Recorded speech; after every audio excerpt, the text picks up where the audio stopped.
لا أقسم بيوم القيامة ولا أقسم بالنفس اللوامة أيحسب الإنسان أن لن نجمع عظامه بلى قادرين على أن نسوي بنانه الحمد لله نحمده ونستعينه ونستغفره ونؤمن به ونتوكل عليه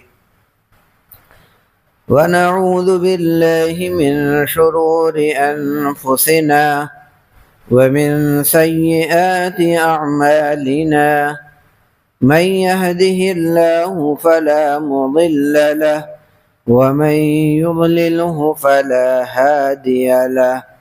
ونشهد أن لا إله إلا الله وحده لا شريك له ونشهد أن سيدنا ونبينا ومولانا محمدا عبده ورسوله أرسله بالحق بشيرا ونذيرا أما بعد فأعوذ بالله من الشيطان الرجيم بسم الله الرحمن الرحيم قل إن كنتم تحبون الله فاتبعوني يحببكم الله ويغفر لكم ذنوبكم والله غفور رحيم صدق الله العظيم رب اشرح لي صدري ويسر لي أمري واحلل عقدة من لساني يفقه قولي درود شریف پڑھنے اللہم صل علی سیدنا و نبینا و مولانا محمد وعلی آل سیدنا و نبینا و مولانا محمد وعلی آلہ وبارک وسلم۔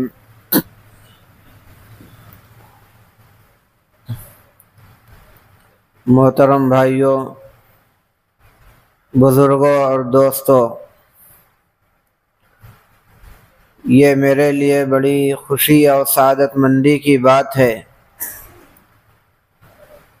کہ ایک مرتبہ پھر اس مسجد کے اندر سیرت طیبہ کے عنوان سے اور امام الانبیاء خاتم النبیین سرور کونین تاجدار دو عالم حضرت محمد الرسول اللہ صلی اللہ تعالی علیہ وسلم کی نسبت سے حاضری کی سعادت حاصل ہوئی اور آپ کی حیات طیبہ کے عنوان سے کچھ عرض کرنے کا اللہ تعالیٰ نے موقع عطا فرمایا۔ آپ کو معلوم ہے یہ مہینہ ربیع الاول کا اسلامی کیلنڈر کا تیسرا مہینہ ہے اور اسی مہینے میں ہمارے نبی صلی اللہ تعالی علیہ وسلم اس دنیا کے اندر تشریف لائے تھے اور آپ کی ولادت باسعادت کا واقعہ پیش آیا تھا۔ دنیا کے اندر بہت سارے انبیاء کرام تشریف لے آئے، ہر زمانے میں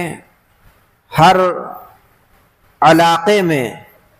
جب جہاں جہاں ضرورت پڑی اللہ رب العالمین نے انبیاء کرام علیہ السلام کو اس دنیا کے اندر بھیجا تاکہ یہ انبیاء کرام اللہ کے بندوں کو اللہ کی طرف بلانے کا کام کریں، صحیح پورے انبیاء کرام کی تعداد تو کسی کو نہیں معلوم، لیکن اتنا ضرور ملتا ہے کہ 1,00,000 سے بھی زائد انبیاء کرام علیہم السلام اس دنیا میں تشریف لائے، اور سب سے آخر میں ہمارے نبی صلی اللہ تعالی علیہ وسلم کی اس دنیا کے اندر تشریف آوری ہوئی، اور آپ کے بعد قیامت تک کوئی دوسرا نبی آنے والا نہیں ہے۔ بعثت کے اعتبار سے بھلے ہی ہمارے نبی صلی اللہ تعالی علیہ وسلم سب سے آخر میں اس دنیا میں تشریف لے آئے، لیکن مقام، مرتبے اور رتبے کے اعتبار سے آپ کی شخصیت اور آپ کی ذات گرامی پچھلے تمام انبیاء کرام علیہم السلام سے افضل اور بڑھی ہوئی ہے، اور یہی وجہ ہے کہ اللہ رب العالمین نے آپ کی امت کے بھی مقام و مرتبے کو بہت بلند فرمایا۔ اللہ رب العالمین نے آپ کا جو مقام اور مرتبہ بلند فرمایا ہے، یہ کسی سے ڈھکا چھپا ہوا نہیں ہے۔ اس مہینے کے اندر آپ صلی اللہ تعالی علیہ وسلم کی جو بعثت کا واقعہ پیش آیا، اسی نسبت سے ہر جگہ، خاص طور سے پورے ہندوستان کے اندر اور آس پاس کے ملکوں کے اندر، آپ صلی اللہ علیہ وسلم کی تشریف آوری اور میلاد النبی کے عنوان سے ایک جشن منانے کا سلسلہ ایک زمانے سے چل رہا ہے، اور لوگ اپنے اپنے طور پر جشن اور خوشیاں منایا کرتے ہیں۔ کوئی بھی مسلمان چاہے اپنے عمل اور ایمان کے اعتبار سے کتنا ہو کمزور کیوں نہ ہو، وہ بھی ہمارے نبی صلی اللہ تعالی علیہ وسلم کی تشریف آوری کو مسرت اور خوشی ہی کا باعث سمجھتا ہے۔ ہر آدمی کو خوشی ہوتی ہے کہ اس دنیا میں ہمارے نبی صلی اللہ علیہ وسلم تشریف لے آئے۔ اب خوشی کے اظہار کا الگ الگ طریقہ لوگوں نے بنایا ہے، کوئی کوئی طریقہ اختیار کرتا ہے، کوئی کوئی طریقہ اختیار کرتا ہے۔ چاہے طریقہ کوئی بھی آدمی کسی بھی طریقے کا اختیار کرے، ضرورت اس بات کی ہے کہ ہمارے نبی کی جو بعثت ہوئی، آپ اس دنیا میں جو تشریف لے آئے، اس بعثت کا اور اس تشریف آوری کا مقصد کیا تھا۔ اس ربیع الاول کے مہینے میں سیرت طیبہ کے عنوان سے مختلف پروگرام اور جلسے کیے جاتے ہیں۔ ان جلسوں کے اندر ہمارے نبی کا ذکر ہوتا ہے، ہمارے نبی کی سیرت، ان کے اخلاق، ان کے کردار کا تذکرہ ہوتا ہے۔ مقصد کیا ہوتا ہے کہ اس کے ذریعے سے ہمیں علم ہو جائے کہ ہمارے نبی کی ذات، ہمارے نبی کی زندگی، ان کے اخلاق، ان کے کردار کیسے ہوا کرتے تھے، کیونکہ ہمیں اس بات کا پابند بنایا گیا ہے کہ تمہارے لیے کامیابی کا راز آپ کے طور طریقے اور اسوہ اور نمونہ کو اختیار کرنے ہی میں ہے۔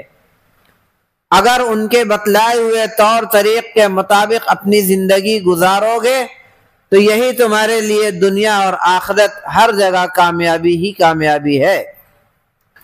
اور اگر اس سے ہٹ کر تم نے زندگی گزاری تو تمہارے لیے دنیا کے اندر بھی ذلت، ناکامی اور رسوائی ہوگی، اور آخرت میں بھی تمہیں اللہ کے یہاں جواب دہ ہونا پڑے گا اور اللہ کے یہاں پکڑ ہوگی۔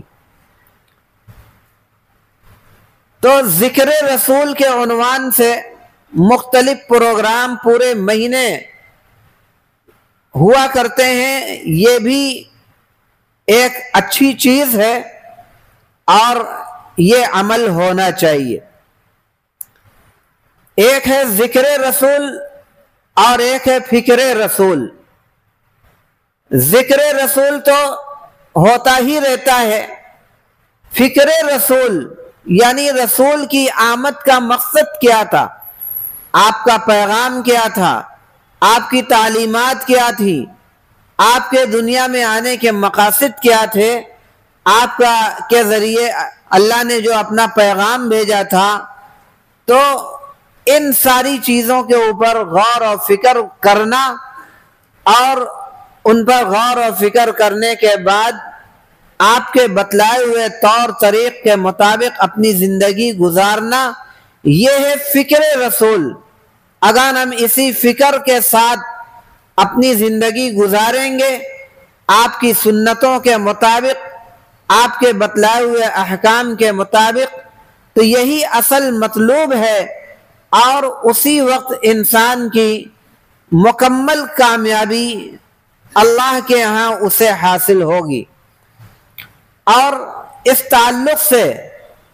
ہمیں صحابہ کرام رضوان اللہ علیہم اجمعین کی زندگیوں کو بھی دیکھنا ہوگا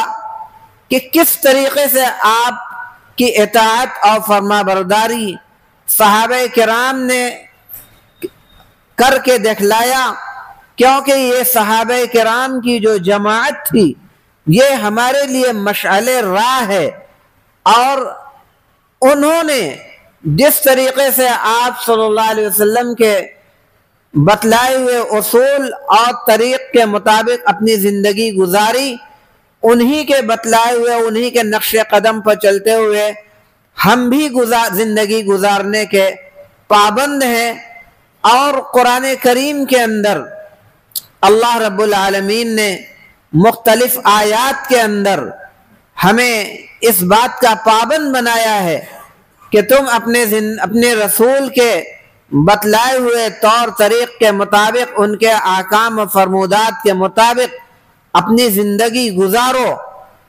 آپ نے جو باتیں تعلیم فرمائی ہیں، آپ نے جن باتوں کا حکم فرمایا ہے، ان کے اوپر پابندی سے عمل کرنے کی کوشش کرو۔ قرآن کریم میں ایک جگہ اللہ رب العالمین نے ارشاد فرمایا کہ یا ایھا الذین آمنوا ادخلوا فی السلم کافہ ولا تتبعوا خطوات الشیطان انہ لکم عدو مبین، کہ اے ایمان والو، تم اسلام کے اندر پورے طور پر داخل ہو جاؤ۔ اسلام کے اندر پورے طور پر داخل ہونے کا مطلب کہ ایمان کے جتنے سارے تقاضے ہیں ان تقاضوں کو معلوم بھی کرو، اور معلوم کرنے کے بعد انہیں اپنی زندگیوں کے اندر شامل بھی کرو۔ چنانچہ صحابہ کرام رضوان اللہ تعالی علیہم اجمعین نے ان پر ایمان کے تقاضوں کو پورے طور پر عمل کرتے ہوئے اپنی زندگیاں گزاری، اور آپ کے اخلاق، آپ کے کردار اور آپ کی تعلیمات کو انہوں نے اپنی زندگی کے اندر مسلسل کامل طور پر شامل کیا۔ صحابہ کرام، کیا صحابیات، کیا بچے، ہر ایک کا ایک عجیب و غریب معاملہ تھا۔ اور ایک ہے اللہ رب العالمین کی اطاعت، اور دوسرے اللہ کے رسول کی اطاعت، اور اطاعت کے ساتھ محبت۔ اللہ تعالیٰ نے قرآن کریم میں فرمایا کہ قل ان کنتم تحبون اللہ فاتبعونی یحببکم اللہ ویغفر لکم ذنوبکم واللہ غفور الرحیم، کہ اے نبی، آپ لوگوں سے کہہ دیجئے کہ اگر تم اللہ سے محبت کرتے ہو تو تم میری اتباع کرو، میری پیروی کرو۔ چنانچہ اللہ کے رسول صلی اللہ تعالیٰ علیہ وسلم نے اللہ کے اس کلام کو، اللہ کے اس پیغام کو لوگوں تک عام کیا، اور صحابہ کرام نے محبت کا حق ادا کیا، اطاعت کا حق ادا کیا، اور جیسی محبت صحابہ کرام رضوان اللہ علیہ مجمعین نے دنیا میں کر کے دکھلا دی، دنیا آج قاصر ہے اس طریقے کی محبت کرنے سے۔ آپ صلی اللہ علیہ وسلم کی تعلیمات اور فرمودات میں ایک بات یہ بھی ہے کہ آپ نے لوگوں کو بتلا دیا کہ انسان کا، ایمان والوں کا ایمان مکمل کب ہوتا ہے۔ انہی چیزوں میں ایک حدیث یہ بھی ہے،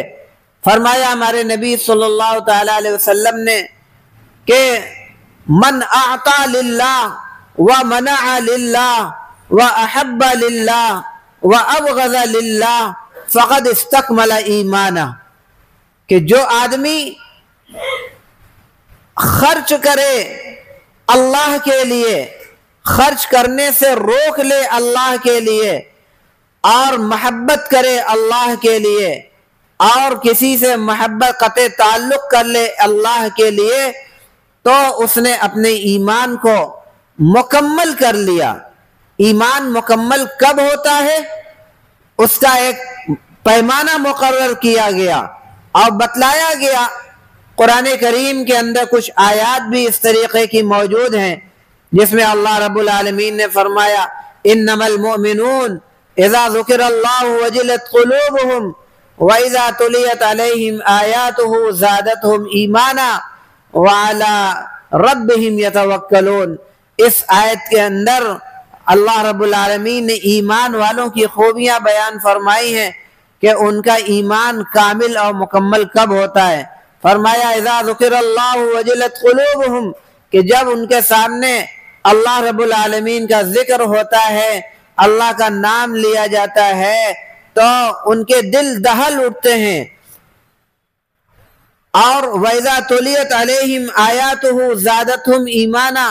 اور جب ان کے سامنے اللہ کی کلام کی، قرآن کریم کی آیات کی تلاوت کی جاتی ہے تو ان کے ایمان اور ان کے نور ایمان کے اندر اضافہ ہوتا ہے، ان کا ایمان کامل اور مکمل ہو جاتا ہے۔ وَعَلَىٰ رَبِّهِمْ يَتَوَكَّلُونَ، اور وہ لوگ اپنے رب کے اوپر توکل کرتے ہیں، بھروسہ کرتے ہیں۔ اسی طریقے سے اس حدیث کے اندر بھی کچھ چیزیں بتلائی گئی ہیں کہ یہ چیزیں اگر کسی کے اندر پا لی جاویں تو اس آدمی کا ایمان کامل اور مکمل ہو جاتا ہے۔ فرمایا کہ من اعطا للہ، اگر کوئی آدمی اللہ نے اس کو مال دیا ہے، اس مال کو اگر وہ اللہ کی راہ میں خرچ کرتا ہے، اللہ کی محبت میں خرچ کرتا ہے، تو اس مال کو اللہ کی راہ میں خرچ کرنے والا اس شخص کو شمار کیا جائے گا اور اس کا ایمان مکمل ہوگا۔ اللہ کی راہ میں خرچ کرنا اور اللہ کے لیے مال کو خرچ کرنے سے روک لینا، جیسے کچھ خرچ ایسا ہوتا ہے جو منع کیا گیا ہے، مال کو ایک کہیں خرچ کرنے سے روکا گیا اور کہیں خرچ کرنے کے لیے کہا گیا۔ خرچ کرنے کے لیے جو کہا گیا وہ دین کے کاموں میں، نیکی کے کاموں میں، اور جو روکنے کے لیے کہا گیا وہ گناہ کے کاموں میں روکنے کے لیے کہا گیا، اور گناہ کے کاموں میں، برے کاموں میں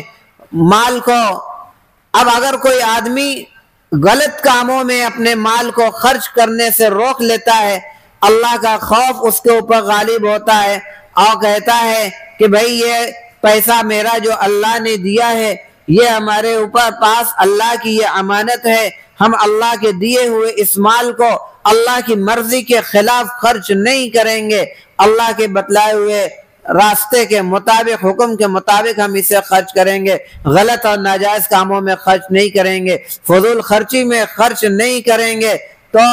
اس آدمی کا ایمان پہلے سے کہیں زیادہ پختہ اور مضبوط ہوتا ہے۔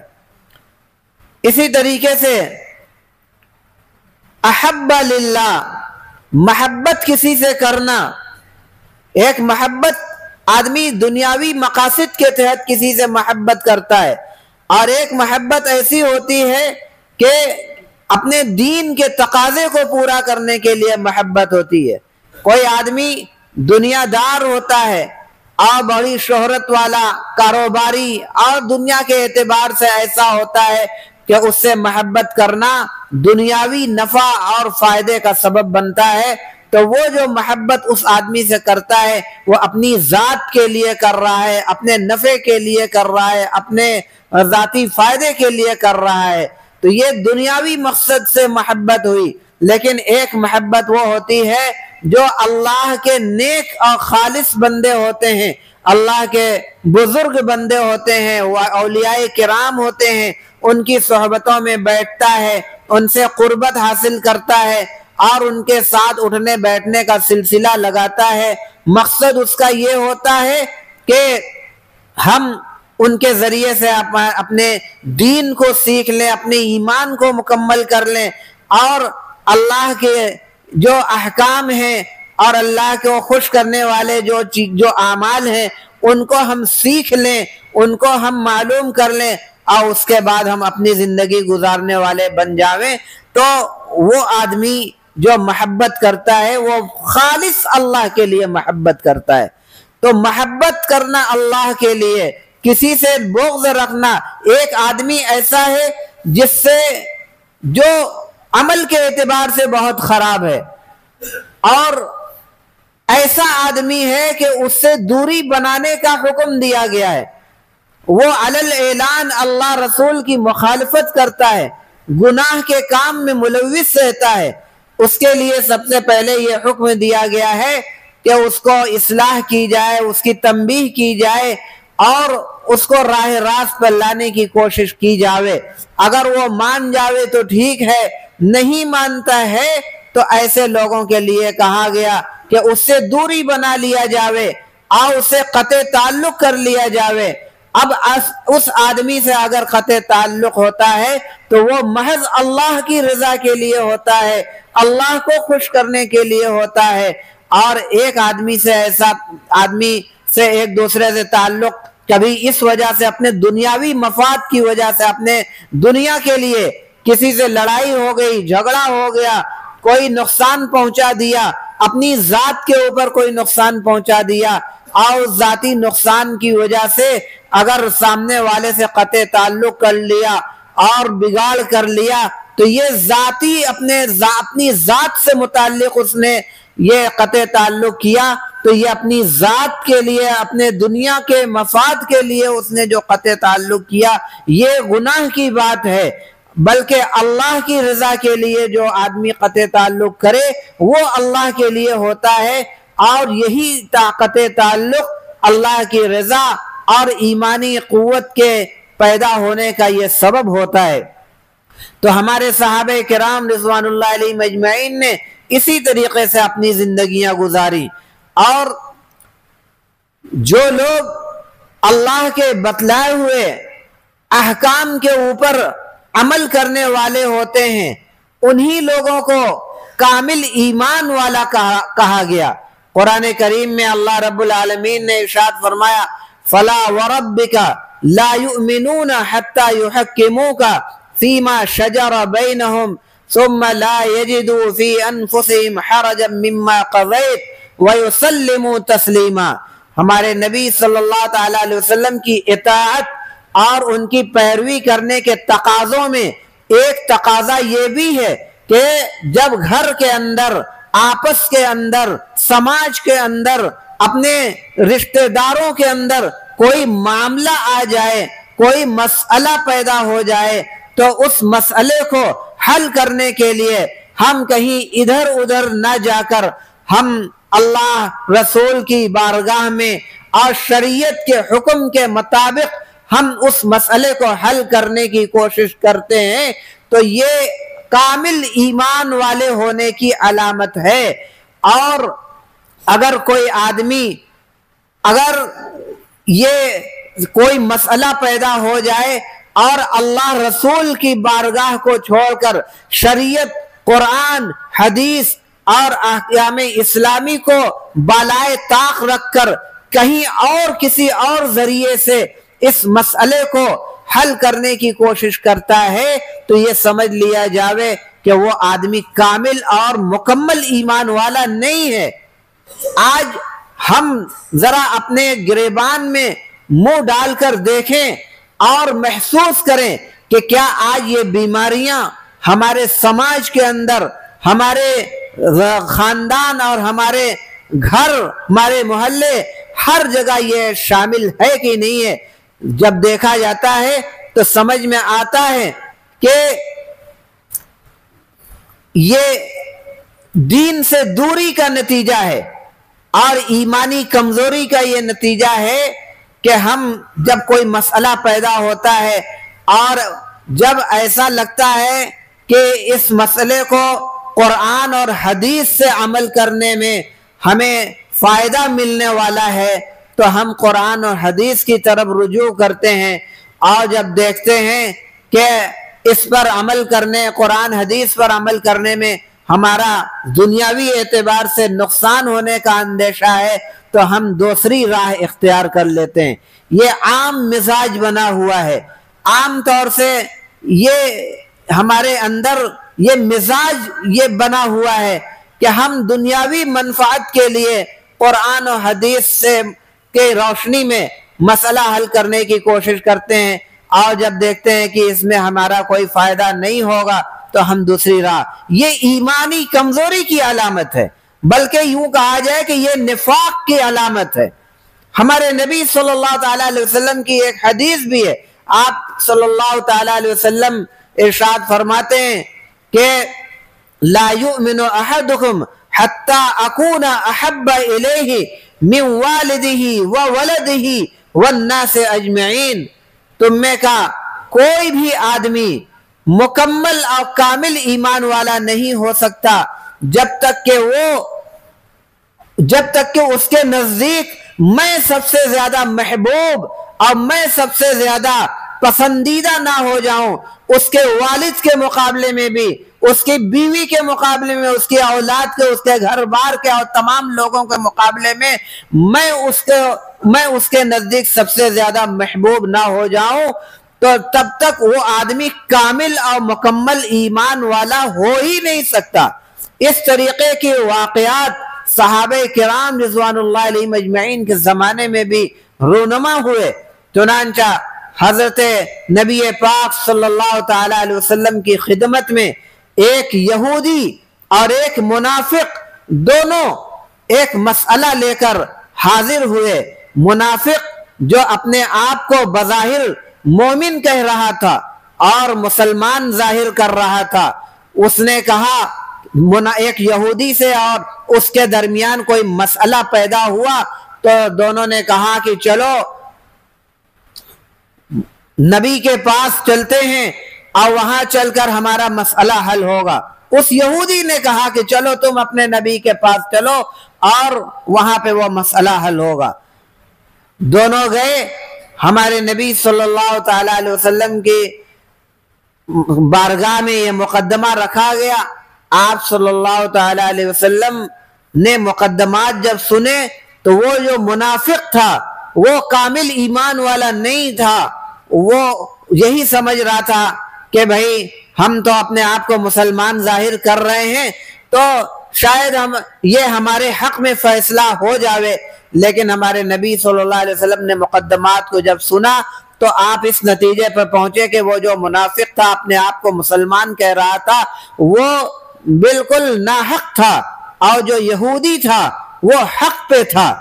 آپ صلی اللہ علیہ وسلم نے اس یہودی کے حق میں فیصلہ کر دیا، اور پھر جب اس منافق نے دیکھا کہ یہ معاملہ تو الٹا بیٹھ گیا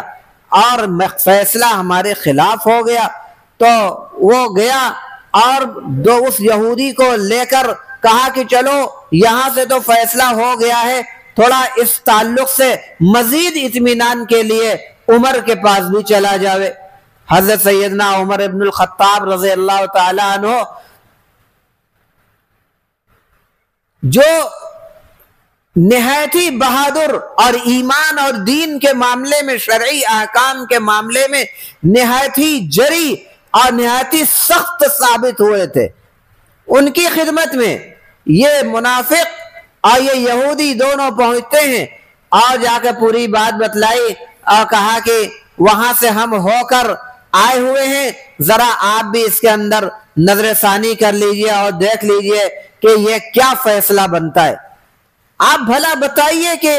وہ مقدمہ واپس آ رہا ہے اور فیصل ہو چکا ہے، فیصلہ ہو چکا ہے ہمارے نبی صلی اللہ تعالی علیہ وسلم کی بارگاہ سے، ان کے عدالت سے،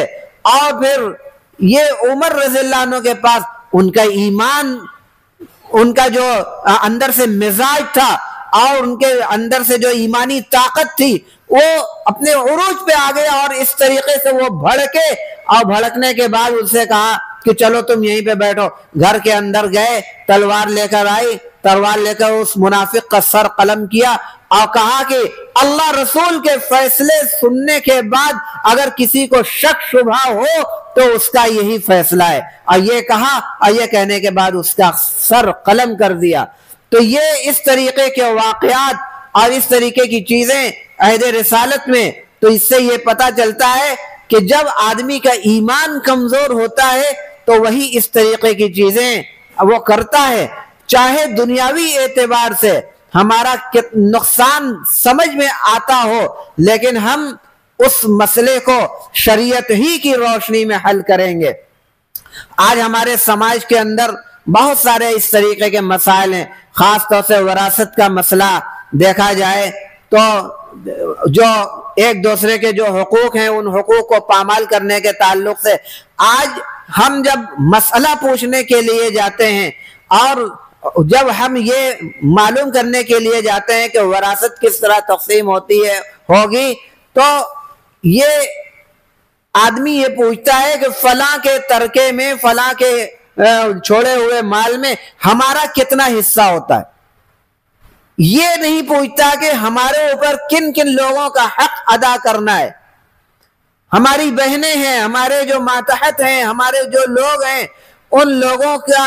حق جو ہمارے اوپر ہے ہمیں وہ کس طریقے سے ادا کرنا ہے، یہ سوال کرنے کے بجائے کہ ہمیں ہمارا کتنا حق بنا، ہمیں کتنا حصہ ہم کو چاہیے اور کتنا ہم کو لوگوں سے لینا ہے، یہ ایمان کی بات ہے۔ تو ہمارے نبی صلی اللہ تعالی علیہ وسلم نے جو ان کی بعثت کا جو مقصد تھا، آپ نے اس مختصر سی مدت کے اندر صحابہ کرام رضوان اللہ تعالی مجمعین کی جماعت تیار فرمائی، اور آپ نے اپنے بہترین تعلیمات کے ذریعے صحابہ کرام کی جو مقدس جماعت تیار فرمائی تو ایک ایسی پاکیزہ جماعت تیار ہوئی تو ایمان کے اعتبار سے مضبوط، کامل اور مکمل، اور آپ کے اخلاق، آپ کے کردار اور آپ کی سنتوں کے پابند، اس معاملے میں کسی بھی طریقے کا کچھ بھی خیال نہیں کہ لوگ اس کو کیا کہیں گے اور کہ اس پر اگر ہم عمل کریں گے تو لوگوں کو کیسا لگے گا، اچھا لگے گا کہ خراب لگے گا۔ آج ہم بہت سی چیزیں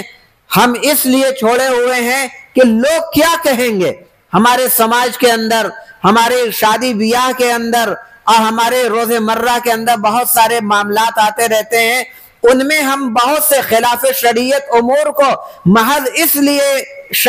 اختیار کر لیتے ہیں کہ لوگ کیا کہیں گے۔ میں نے ابھی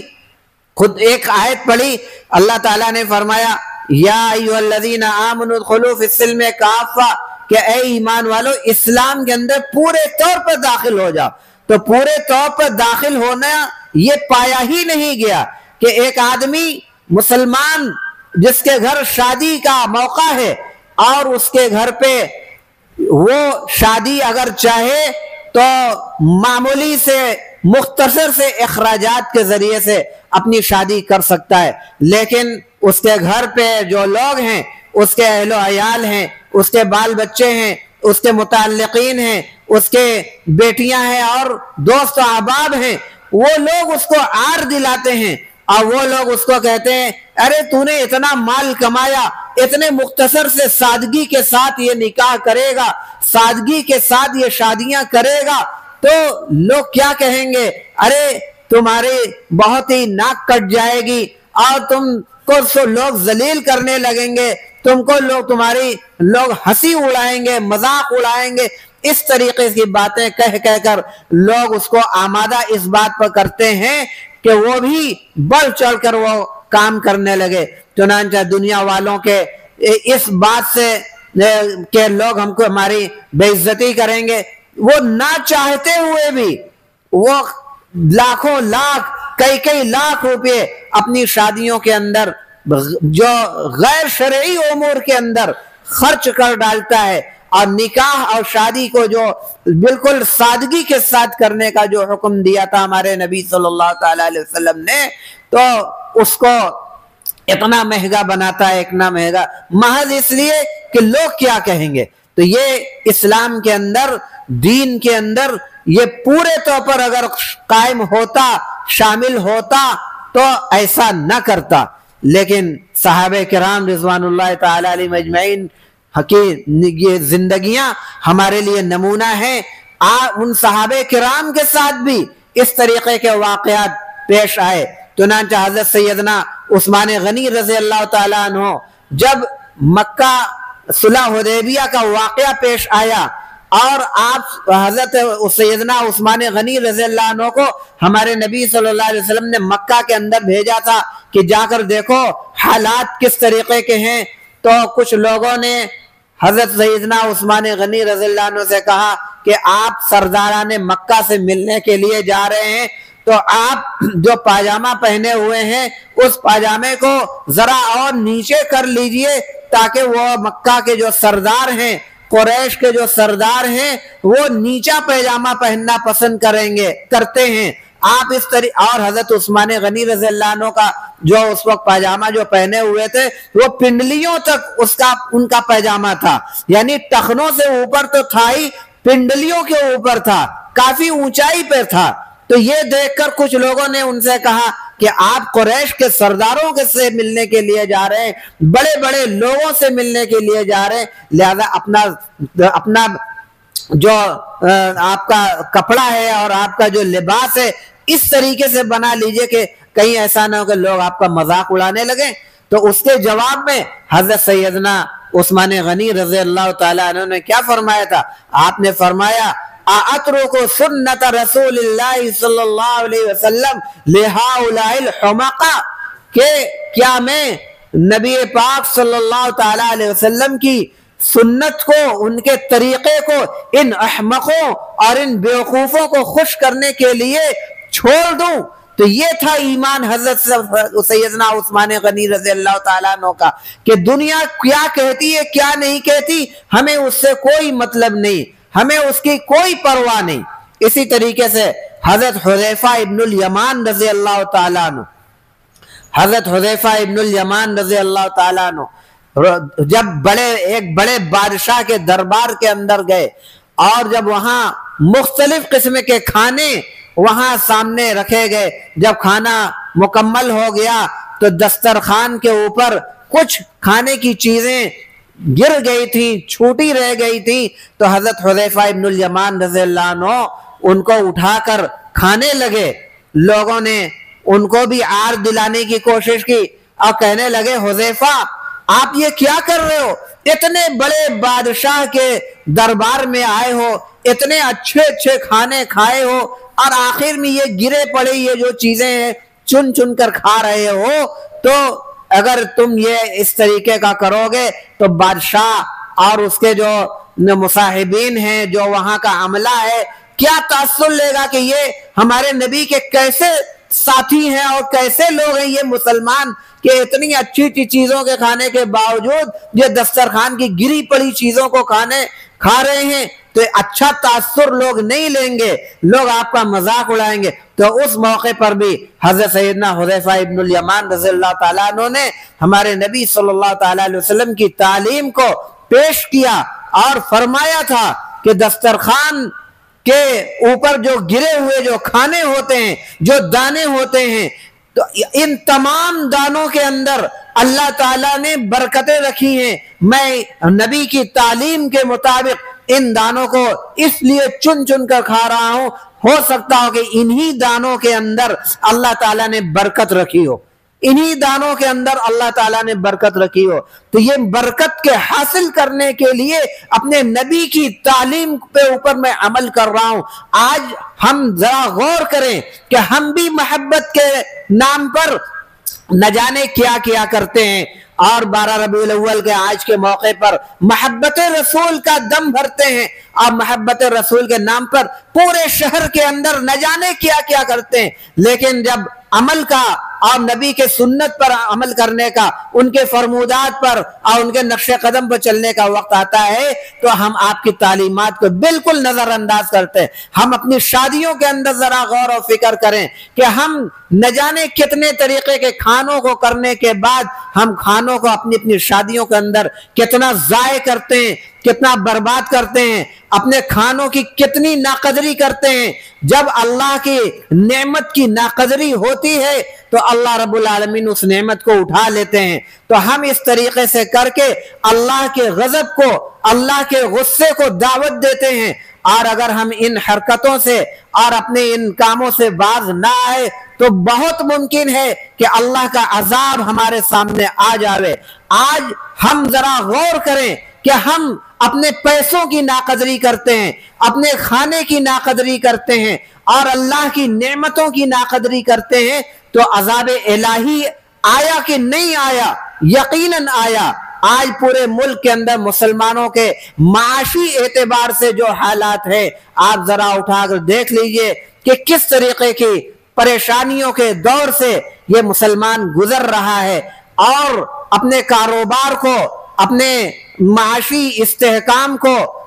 پورا کرنے کے لیے، حاصل کرنے کے لیے کیسی تگ و دو، کس طریقے کی جد و جہد وہ کر رہا ہے۔ لیکن ان ساری چیزوں کے باوجود کما حق ہو وہ ساری چیزیں نہیں مل پا رہی ہیں، جیسا کہ کاروبار نہیں مل پا رہا ہے۔ اگر کاروبار ہے تو کاروبار کے اندر سے برکتیں اٹھا لی گئی ہیں۔ تو یہ میرے دوستوں بزرگوں، یہ انہی سب ہماری دین سے دوری اور نبی کی سنتوں کو چھوڑنے اور نبی کے اسوے اور طریقے سے دوری اختیار کرنے کی وجہ سے یہ اس طریقے کے حالات ہمارے سامنے پیدا ہوتے ہیں۔ تو آج جو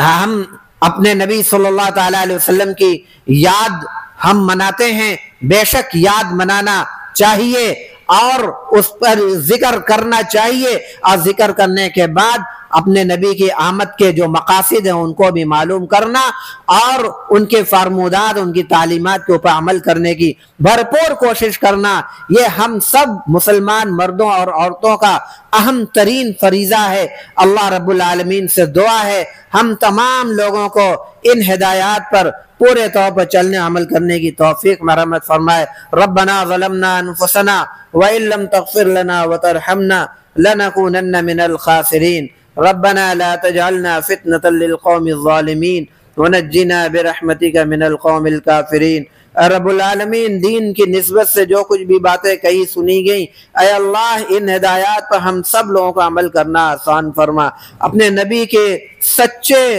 اور مکمل متبع بننا ہم سب لوگوں کو آسان فرما۔ اے اللہ شریعت کے احکام پر چلنا آسان فرما، ایمان کے جتنے بھی تقاضے ہیں اے رب العالمین تمام تقاضوں کو پورا کرنا آسان فرما، اپنی مرضیات کے مطابق ہم سب لوگوں کو زندگی گزارنے کی توفیق مرحمت فرما۔ ربنا تقبل منا انك انت السميع العليم وتب علينا يا مولانا انك انت التواب الرحيم وصلى الله على النبي الامي الكريم وعلى آله وسلم تسليما سبحان ربك رب العزة عما يصفون وسلام على المرسلين والحمد لله رب العالمين۔